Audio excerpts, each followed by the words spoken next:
آج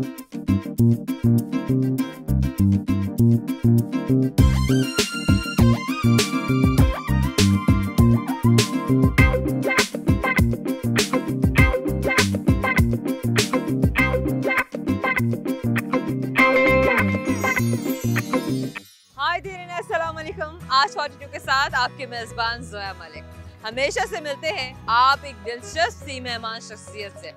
تو جناب آج جس مہمان شخصیت سے ہم آپ کو ملوانے جا رہے ہیں انہوں نے اپنی سیاست کا آغاز زمانہ طالب علمی سے ہی شروع کر دیا تھا. 2 بار تحریک انصاف پنجاب کے صدر منتخب ہوئے ہیں. اس کے علاوہ لاہور کے ڈیپٹی میئر بھی رہ چکے ہوئے ہیں, وزیر اعظم صاحب کے پولیٹیکل ایڈوائزر بھی رہ چکے ہوئے ہیں. ہم بات کریں اعجاز چودھری صاحب کی. ان کے گھر کے باہر میں اس وقت موجود ہوں. اپنے گھر میں وہ ہمارا انتظار کر رہے ہیں. آج کا پورا دن ہم ان کے ساتھ گزارنے والے ہیں اور جانیں گے ان کی ذات کے مختلف پہلوؤں کو. آئیے میرے ساتھ. السلام علیکم جی. آئیے تشریف لائیں. سول انجینئرنگ سے سیاست کا سفر کب اور کیسے ممکن ہوا؟ بہت شکریہ آپ کے آنے کا اور سوال کرنے کا بھی. سول انجینئرنگ میں نے 75 میں UET میں داخلہ لیا تھا اور میرا ایک ہمیشہ سے یہ شوق تھا ایکسٹرا کریکولر ایکٹیویٹیز کا. اور جو ہی یونیورسٹی میں داخل ہوئے تو وہاں پر ایک بڑا کھلا ماحول ملا اور لوگوں کے ساتھ کھل مل کے کام کرنے کا. اسٹڈیز کے ساتھ ساتھ مجھے یہ بہتر لگا کہ زندگی میں کوئی مقصد بھی اختیار کیا جائے. اور میں نے جو اسٹوڈنٹس پالیٹکس تھی اور اس وقت کی اسٹوڈنٹس پالیٹکس اچھی تھی. یونین کے انتخابات ہوتے تھے, لوگ ہارتے تھے جیتتے تھے اور اچھا ماحول تھا. چنانچہ میں نے پھر اسٹوڈنٹس پالیٹکس کو جوائن کی. البتہ اس کے ساتھ ساتھ 1977 بھی بیچ میں آ گیا تھا جو پاکستان میں سیاسی شورش کا سال تھا. تو ہمارا وہ سال ضائع ایک ہو گیا, تعلیم نہیں تھی اس پر. چنانچہ پھر میں نے 1980 میں انجینئرنگ مکمل کی. تو اس لیے سول انجینئرنگ بھی ہو گئی اور اسٹوڈنٹس پالیٹکس بھی ساتھ ساتھ چلتے ہیں. آپ لاہور کے ڈپٹی میئر بھی رہے ہیں. جی. یہ کیسے ممکن ہوا؟ یہ اصل میں اس وقت IGI تھی, اسلامی جمہوری اتحاد. اس میں 5-6 قومی سطح کی پارٹیاں تھیں اور انہوں نے 88 اور 90 کے انتخاب میں حصہ لیا تھا. اور اس کے بعد لاہور میں یہ 90 کے دسمبر میں الیکشن ہوا تھا اور جنوری میں غالباً 91 میں میں ڈپٹی میئر بنا تھا. تو اس اتحاد کے اندر میرے لیے موقع تھا کہ میں ڈپٹی میئر بن سکتا تھا. لاہور کے ڈپٹی میئر کے طور پر کوئی ایسا کام جو آپ نے کیا ہو اور آپ کو ہمیشہ یاد رہ گیا؟ میں نے جتنا بھی کام کیا میں پوری ذمہ داری سے آپ کو کہہ سکتا ہوں کہ جو عوام کے پیسے تھے, میں آپ تاریخ بھی اٹھا کے دیکھ لیں اور اس وقت کے لوگوں سے بھی پوچھ لیں, ہم نے ایک پائی کو اس طرح استعمال کیا کہ جس طرح مال یتیم تھا. دوسری بات یہ, میں آپ کو ایک بات بتاؤں کہ اس قوم کی جڑوں میں یہ جو کرپشن ہے یہ اتنی گہری ہے کہ ایک دفعہ یہ جو چنگیاں ہیں لاہور کی, ان کے اوپر ٹھیکیداری کا نظام ہے اور وہ لوگ پول کرتے تھے اور مل کے ٹھیکہ نہیں پڑنے دیتے تھے. اچھا. تو ایک دفعہ طے کیا میئر نے کہ ڈپٹی میئر جو ہیں وہ خود نگرانی کریں گے اور جس کے علاقے میں جو چنگی آتی ہوگی اس کو لفاف کریں گے. میرے علاقے میں سب سے بڑی چنگی آئی ملتان روڈ اور اس کا ٹھیکہ 65 کروڑ سے 70 کروڑ روپے کا تھا اس وقت 1991. میں سمجھتا ہوں کہ وہ بعد میں پھر یعنی وہ ٹھیکے پہ دے دیا گیا. ادروائز مجھے موقع ملا دیانتداری سے لوگوں کو کام کروانے کا. تو میں سمجھتا ہوں کہ that was the best part کہ اگر کوئی کام کرنا چاہے تو یہی جو لوگ ہیں جن کے بارے میں ہماری رائے یہ ہے کہ وہ ٹھیک کام نہیں کرتے, وہ ٹھیک کام کرتے. اچھا. لیکن ایونچولی پھر وہ ٹھیکے کی طرف نظام چلا گیا تو پھر ہماری براہ راست ذمہ داری نہ رہی. یہ میری یادداشت میں بہترین کام ہے کہ جو اس وقت تھا. عام زندگی میں آپ کس طرح کے انسان؟ دوستوں کا دوست ہوں اور یعنی سب سے مل جل کے رہتا ہوں، قریب ہوں ان لوگوں کے جو لٹریری ہیں، جو شعر و شاعری سے شغف رکھتے ہیں، جو نعت سے زیادہ محبت کرتے ہیں، ان کے قریب ہوں۔ علامہ اقبال کو پڑھنا اور اس کو سمجھنا میرا یہ سمجھ لیں کہ اولین کاموں میں سے ایک کام ہے، اور عام آدمی سے مل کے خوش رہتا ہوں۔ میں نے ساری زندگی الیکٹڈ کسی پوزیشن میں ہوں یا نہیں ہوں، عام آدمی میرے لیے سب سے زیادہ آسان جس کو ملنا ہے سیاست کے اندر، وہ الحمدللہ میں ہوں۔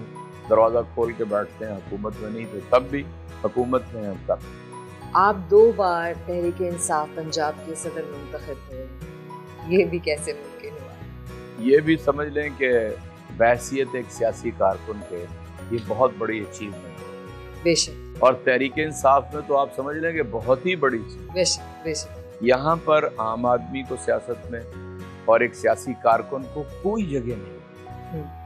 یہ حوصلہ میں نے تحریک انصاف میں لوگوں کو دیا کہ آپ نیک نیتی کے ساتھ، محنت کے ساتھ سیاست کے اندر آئیں گے، آپ کچھ بھی کر سکتے ہیں۔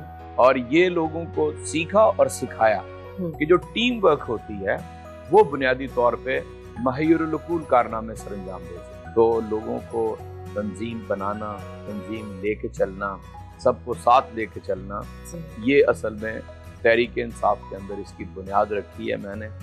جب بھی مجھے تنظیم چلانے کا یا بنانے کا موقع ملا ہے، الحمدللہ بہترین تنظیم بنائی ہے، بہترین نتائج اس تنظیم نے اپنے کام کے نتیجے میں دیے ہیں۔